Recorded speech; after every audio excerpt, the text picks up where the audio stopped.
My name's Andrew Rose. I'm Professor of Environmental Engineering here at Southern Cross University, and we're on site today with collaborators from the University of Queensland, Associate Professor Joe Gaddis and Mahmoud Abu Salim, who have designed and constructed a bio-based, low-cost temporary housing solution. And we're installing today a prototype of that house here on campus so that people can come in, have a look at it, we can get feedback from the community and try to make it even better in future.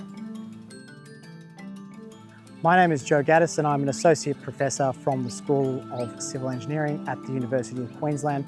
I'm here today at sunny Southern Cross University to showcase a wonderful collaborative project that we've developed together over the last 9 months, a bio-based temporary housing system for northern New South Wales. It integrates two key structural engineering timber composite technologies that we've recently developed: timber cardboard composite sandwich panels, which form the structure at the back, and hardwood thinnings-based deployable structural frame up the front. Working with Southern Cross University, we've developed a design that we think suits northern New South Wales in terms of manufacturing, supply, and potentially would serve for really critical applications for temporary post-disaster housing as a system that can be fabricated locally, installed locally, and fully recycled at its end of life.